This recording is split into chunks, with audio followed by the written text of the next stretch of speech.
우리가 마르티니 추기경님 저명한 성서학자이시고 또 이태리에서 또 세계에서 가장 큰 밀란 교구의 교구장 추기경으로서 20년 이렇게 교구장직을 수행하셨던 그분의 이제 성서 묵상, 이제 요한복음서의 그 성서 묵상을 갖고 우리 공동체 여러분들이 쭉 그 여정을 따라가는 것이죠.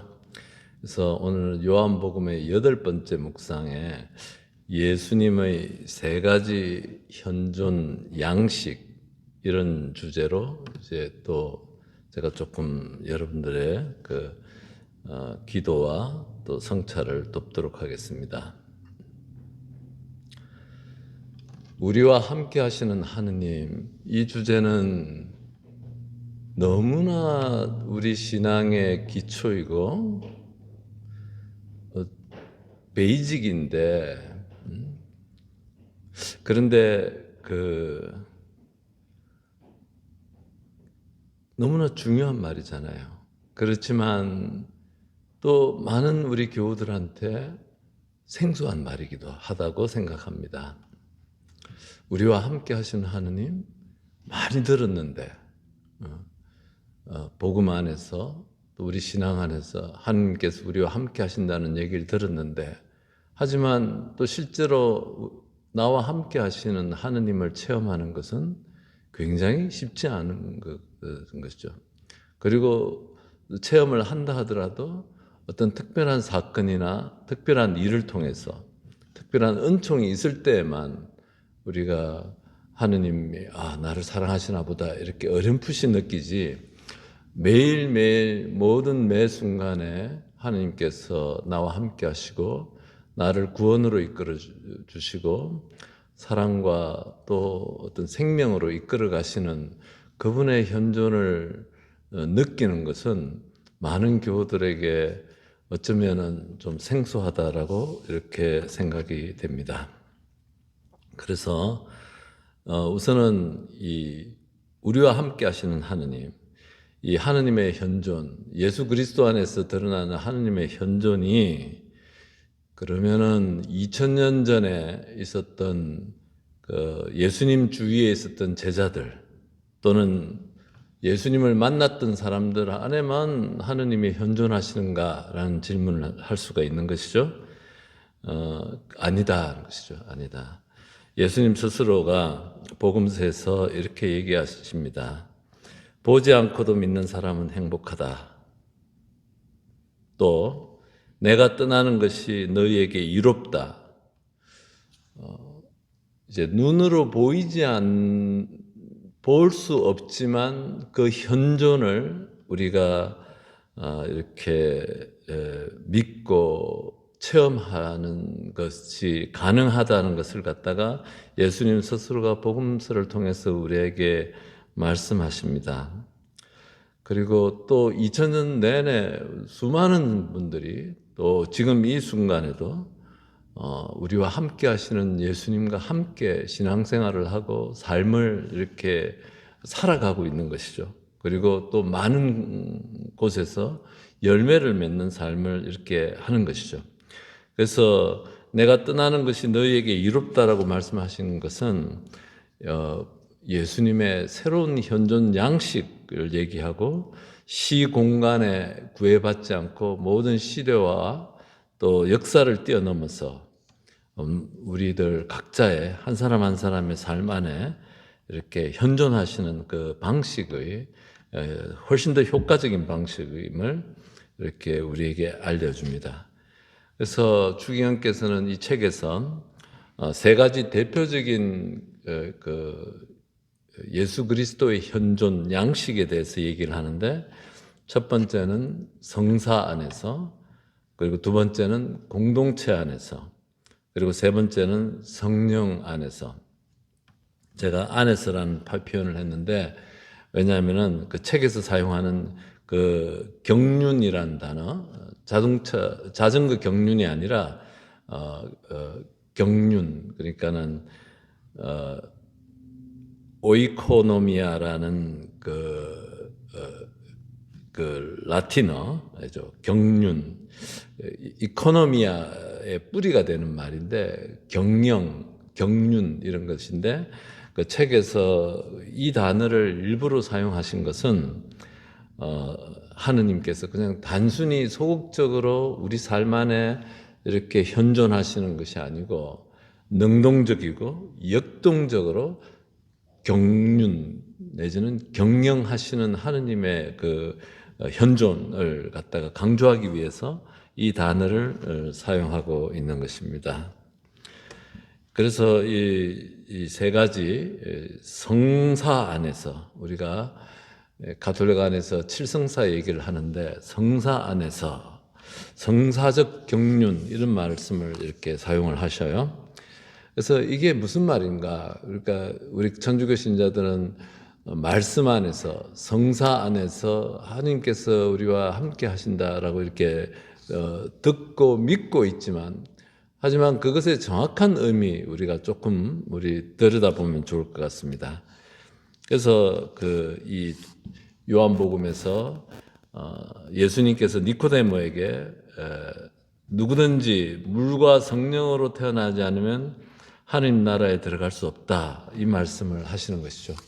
이 물과 성령으로 우리가 이것을 갖다 이제 가톨릭 교회는 세례성사의 이미지인 거죠. 물과 성령으로 새로 태어나다라는 것이죠. 성사 안에서 그래서 우리가 천주교 안에서 세례받는 것, 꼭 천주교만의 세례는 아니겠죠. 예수 그리스도의 이름으로 세례받는 곳 안에서 이 하느님이 예수 그리스도와 함께 현존하신다. 우리가 이렇게 얘기를 하시는 것이죠.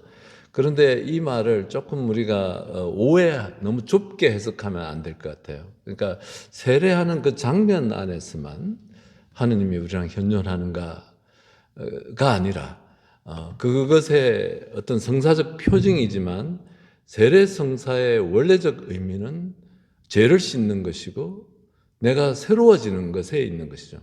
죄라는 것은 성서에서 얘기하는 죄는 내 중심적 내가 주인이 되어서 나만 보고 살아가는 이 모든 것에서 그 죄를 씻는다는 것은 그것을 죄라고 하는데 그것을 씻어내고 내가 예수 그리스도를 바라다보고 타인을 바라다보고 내 주위에 있는 사람들의 시선과 마음이 열려나가는 것을 우리는 새로 태어난다? 죄를 씻는다라는 거 표현하는 것이고 그것의 하나의 표징으로서 우리는 세례식을 거행하는 것이죠. 그러니까 세례식 그 순간만 우리랑 함께 하시는 것이 아니라 세례 성사의 정신이 우리 삶 안에서 일어나는 모든 현장에서 바로 하나님께서 우리와 함께 하시고 예수 그리스도께서 그 안에서 매니징 하시는 거죠. 경륜이란 단어, 매니징이라고 우리가 영어로 표현할 수 있는데 그러한 것인 것이죠. 그래서 세례성사의 그 정신, 새로움이 있는 곳에 이기적인 마음을 털어내는 그 삶의 현장들이 다 세례성사인 것이죠. 그래서 그 안에 하느님이 우리랑 현존하실 뿐만 아니라 우리를 그 새로움으로 이끄시는 것이죠. 이기적인 마음에서부터 좀 더 다른 사람들 생각하는 마음으로 우리를 이끌어 가시는 그 하느님의 경륜, 성사적 경륜인 것이고, 그래서 이런 세례성사뿐만 아니라 이런 이야기들이 요한복음서에서 계속 줄줄이 나오는 거죠. 수도 없이 나오는 것이죠. 맹인으로 태어난 사람 태생소경을 고치신 이야기도 결국은 예수님께서 진흙에 침을 뱉어서 눈에다 바르고 실로암 연못에 가서 씻으라고 한 것도 이것도 다 세례 정신을 드러내는 것이죠. 그런데 그 안에는 눈이 떠여지고 자기 밖에 어둠 속에 갇혀 있었던 그것이 빛을 향해서 나아가는 것이고 우리 나만 바라다보는 그 어둠에서 예수 그리스도를 바라다보고 하느님의 구원 계획을 바라다보는 그 삶으로 이렇게 눈이 열려가는 그것 자체가 세례성사다는 거예요. 성사. 바로 그래서 물로 씻는 그것의 이미지가 요한복음서에서 계속 나오는 것이고, 베짜타 목가의 이 반신불수 중풍병자의 이야기도 결국 물에 관한 이야기고, 사마리아 여인에 관한 것도 결국 물이고, 뭐냐면 나만 바라다보고 또 어둠 속에서 이렇게 살아가는 것으로부터 예수님을 바라다보고 삶의 지평이 달라지는 그것이 일어나는 것, 바로 세례성사의 현장들이다, 이렇게 볼 수 있고, 그리고 이 성사적 경륜이라는 말은 그런 식으로 우리가 해석할 수 있겠다는 거죠. 그리고 요한복음 6장 전체가 생명의 빵에 관한 것, 우리 성체성사에 대한 얘기를 하는 것이죠. 성체성사는 정말 나눔이고 희생이고 생명을 나누는 것이고, 형제적 일치가 일어나는 그 모든 것, 그러니까 미사 때 단지 영성치 하는 그 순간만이 아니라 우리 삶의 현장 안에서 나눔과 희생과 또 일치와 또 이런 모든 것들이 일어나는 그 성체성사 안에서 요한복음 6장 전체가 바로 이 생명의 빵, 성체성사에 대해서 얘기하고, 그리고 그 안에 현존하시는 예수 그리스도의 새로운 현존 방식에 대한 얘기를 하신다는 것이죠. 그래서 계속 그런 것들이 이제 책에 잘 설명되어져 있습니다. 그래서 여러분들이 이제 책으로 좀 보충하시면 되겠고, 또 너희가 누구의 죄든지 용서해 주면 그가 용서받을 것이고, 그대로 두면 그대로 남아 있을 것이다. 정말 화해가 일어나는 곳, 용서가 일어나는 것, 이 화해 성사, 우리 고백 성사의 정식 명칭이 Sacrament of Reconciliation, 화해 성사라는 것. 우리 원래 그 성사적 경륜이라는 말 안에는 이러한 것들이 형제적 화해가 일어나는 것이고 용서가 일어나는 것 안에 예수 그리스도께서 현존하시고, 현존만이 아니고, 현존이라는 단어는 오히려 약하기 때문에 주경께서는 경륜이라는 단어를 사용을 하셨는데, 그것으로 우리를 이끌어 가신다, 매니징을 하신다, 이렇게 이해하시면 되겠고, 그 다음에 또 가장 분명한, 아주 세게 우리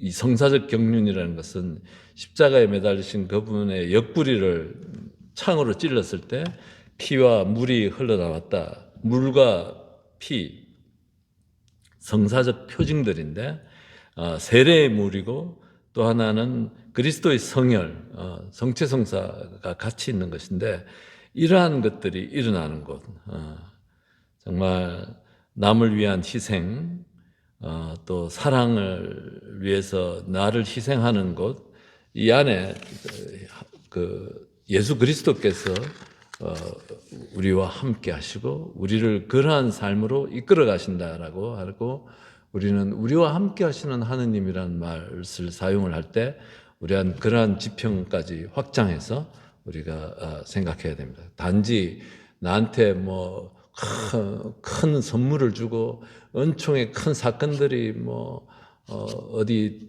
내 가족이 대학에 하버드에 붙고 이랬을 때만 현존하는 것이 아니라, 바로 이 성사적 현존 안에서 우리를 바로 이 새로움으로, 이기주의에서 또 우리 다른 사람들을 바라다보는 마음으로, 또 다른 사람들과 일치하려고 하고 다른 사람들을 위해서 봉사하고 또 희생하고 나누고 한 형제가 되려고 하는 이 노력, 모든 우리 교회가 성사라고 부르는 이 정신 안에서 우리를 이끌어 가시는 그분의 현존에 대한 얘기를 할 수 있겠습니다.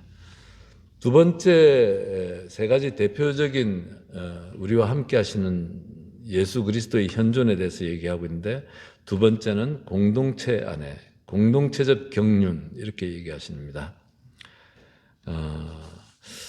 많은 우리 교우들이 공동체 부담스러워하고 그냥 미사만 왔다 가고, 또 사람들을 만나도 그냥 아주 슈퍼피셜하게 만나고 또 이렇게 수백 명의 사람들이 미사 때 오지만 그거 공동체 만들어지기 어렵죠. 불가능하지는 않지만 어렵습니다. 그래서 우리는 이제 소공동체 또 나눠서 38개 이렇게 소공동체 만들려고 지금 애를 쓰고 같이 애를 쓰고 있는 것이죠.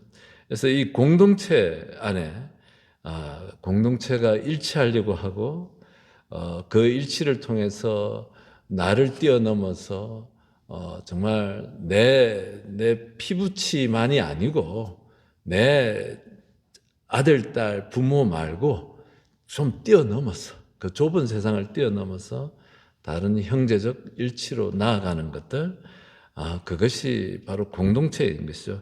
그래서 예수님께서 계속 기도하시는 것입니다. 나를 믿는 이들을 위해서 기도를 하시고 예수님께서 우리가 하나인 것처럼 그들도 하나가 되게 하려는 것이고 우리 사이에 일치시키시고 또 계속 그것을 위해서 일하시는 예수 그리스도의 현존이 있는 거예요. 그래서 신앙은 혼자 그냥 나 혼자 하느님하고의 관계가 아니라 하느님은 공동체 안에서 다른 형제 자매들을 통해서 우리에게 드러나는데 그런 공동체 형제 자매들과 일치 없이 우리가 신앙생활을 하는 것은 자칫 신앙생활이 내 심리 작용에 머물 수 있다는 것이에요. 그래서 우리 신앙이 살과 피를 갖고 살아있는 것이 되기 위해서는 공동체 안에서 정말 나와 다른 사람들,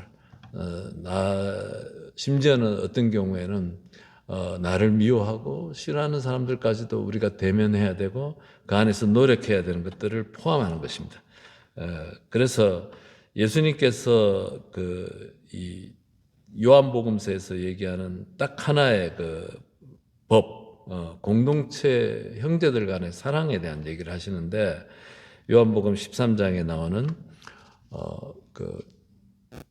예수님의 공관복음, 마테오, 마르코, 루카복음을 공관복음이라고 하고 또 요한복음은 좀 격이 다른 또 성격이 다른 관점에서 공통된 관점, 공관복음이라고 하는데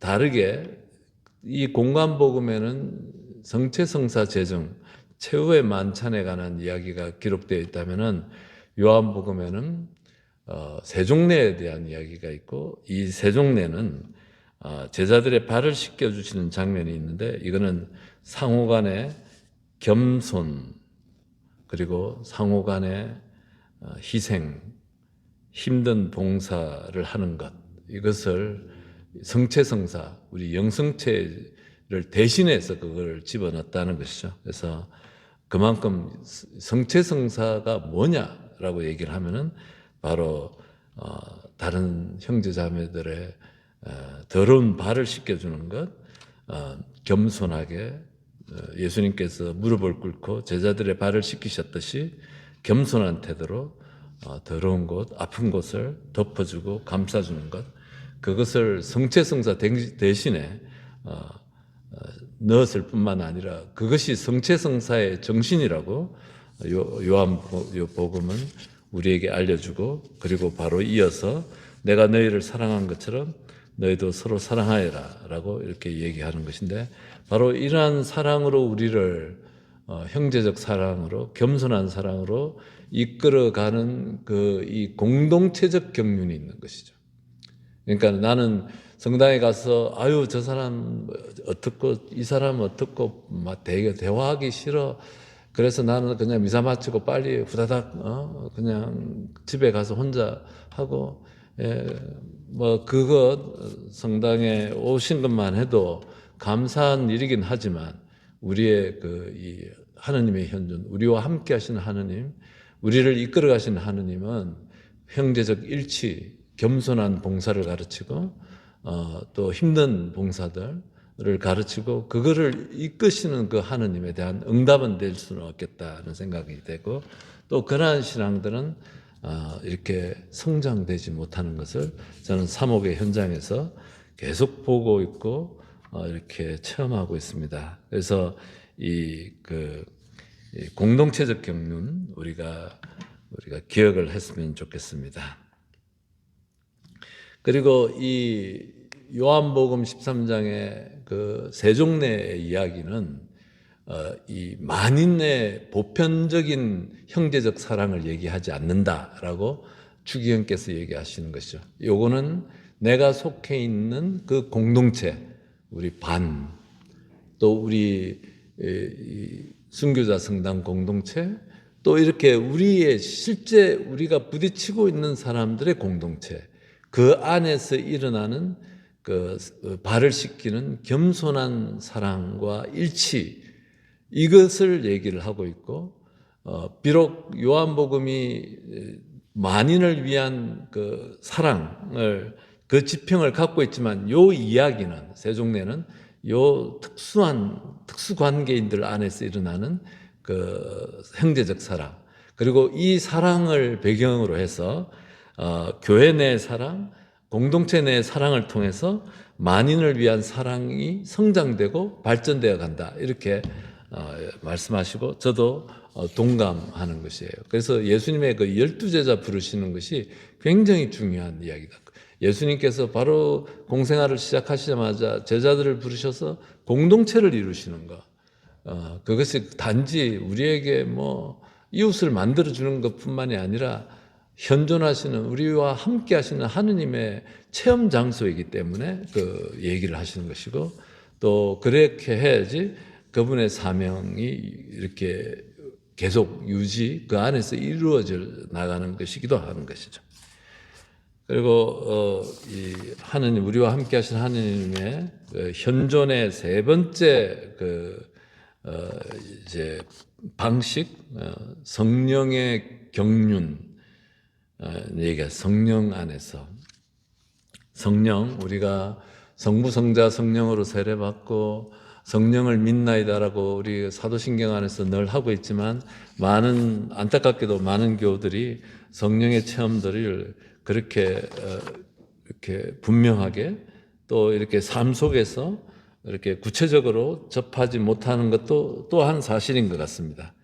그래서 우리와 함께 하시는 성령의 항구한 현존을 약속하셨고 또 말씀하시고 계십니다.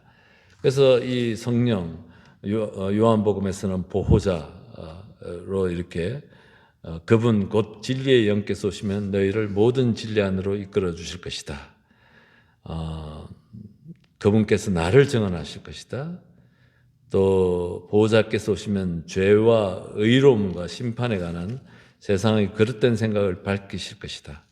그래서 이 성령께서 우리와 함께 하시는 하느님, 성령의 현존이 갖고 있는 구체적인 의미가 있는데, 성령은 우리 안에 삶의 방향을 제시하는 힘이시다, 이렇게 정리하십니다. 우리가 이 삶의 방향, 내적 방향들, 우리가 이 세상을 열심히 바쁘게 정신없이 살면서도 내적 방향 상실 안에서 살아가는 경우가 자주 있고, 목적 없이 무엇을 위해서 살아가는지, 어디로 가는지 우리 상실하는 경우가 많은데, 성령께서는 우리의 삶의 방향을 내면적으로 잡아주시고, 또한 이것은 예수 그리스도의 삶의 방향과 일치시키시는 영이시다. 성령은 예수님의 영이시다, 이렇게 생각하시면 되겠습니다. 그래서 성령께서는 우리는 예수님의 삶의 방향으로, 그분께서 사랑하셨던 것을 사랑하고, 그분께서 원하셨던 것들 원하게 하고, 희망하셨던 것들 희망하게 하고, 그분의 사명들로 우리를 또 초대하는 바로 이 성령께서는 우리에게 삶의 방향을 이렇게 가르치신다. 성령은 일치하고 건설하는 힘이다. 성령은 나 혼자 특별하게, 성령에 이렇게 그전에 영적 상담을 어느 분하고 했는데, 집에 고등학교 된 아들 둘이 놔두고 어디 기도 공동체 가가지고 하루 종일 있는 거 성령의 방향이 아니에요. 성령은 일치하고 건설하고 돌보고 위로하는 영인데, 그래서 원래 천주교 신자였던 남편이 냉담까지 하게 되고 이런 거를 제가 봤는데, 그것은 성령의 방향이 아닌 것이죠. 성령은 일치하게 하고 위로하게 하고 또 건설하게 하는 그런 힘이다라는 거죠. 예, 그래서 그 부활하신 예수님의 그 모습이 굉장히 인상적인데, 그분은 위로하시는 역할을 하시는 거예요. 사명을 부여하시고 삶의 방향을 이렇게 제시해 주시는 영인데, 그 역할을 이제 성령께서 지금 현재 우리 안에서 이렇게 일하고 계시는 성령으로 드러난다는 거죠. 성령은 또한 그 새로움과 창조의 힘이다. 신앙생활을 하다 보면은 그냥 새로움이 없이 그냥 쳇바퀴 돌듯이 그런 거 많이 있죠. 많이 보셨나요? 예. 그냥 근데 성령께서는 우리를 새로움으로 이끄시고, 교회도 늘 성령께 열린 마음으로 응답하려고 했고 새로워지려고 노력하는 것이죠. 새로운 시대에 우리 각자의 개인의 신앙도 마찬가지예요. 성령께 열려야 되고, 성령께서는 우리를 새로움으로 또 새로운 것을 또 창조하는 힘으로 이렇게 우리를 이끄신다는 것이죠. 그래서 이렇게 요 대표적인 하느님 현존의 세 가지 방식에 대해서 이제 좀 말씀드렸죠. 하나는 바로 성사 안에서, 칠성사의 단지 전례 예식만이 아니라 이 전례 예식이 표현하고자 하는 그 정신 안에서 그 하나님께서 우리를 이끌어 가신다는 그 안에서. 또 두 번째는 바로 이 공동체 안에서, 공동체 안에 그 다이나믹한 너무나 다른 사람들 안에서 정말 어쩌다가 한번 성당에 나오시는 분부터 시작해서 매일 나오시는 분들까지 이렇게 그 분들 안에서 움직이는 그 형제 자매들과 하나를 만들려고 애쓰고, 또 그 안에 하나님의 생명 그 사랑이 또 이렇게 전해지도록 애를 쓰는 그 다이나믹한 그 역동성 안에 그 하느님의 현존이 있는 것이고, 또 성령 안에서 우리를 새로움으로 이끌으시고 또 다른 사람들을 위로하게 하는 그 마음을 불러일으키시고, 또 이런 그 우리 삶의 방향을 끊임없이, 간혹 우리가 정신없이 살아가면서도 이렇게 사는 게 맞나? 이렇게 살면 허무한데, 맨날 먹고 마시고 그냥 다 매일매일 그냥 이렇게 목표 없이 인조이만 하고 하는 이런 삶 안에 언뜻 우리의 발걸음을 멈추게 하시고, 그리고 나서는 이렇게 사는 게 맞나? 아니면 좀 새로운 거 없을까라고 언뜻 우리의 마음을 이제 붙들어 매시고 다시 생각하게끔 하시는 그 성령의 영인 것이죠. 그래서 그렇게 우리와 함께 하신 하느님 현존, 시대와 문화와 또 어떤 환경에서도 우리와 함께 하시는 하느님의 그 현존을 여러분들이 기도 가운데 더 이렇게 마음으로 담으시기 바랍니다.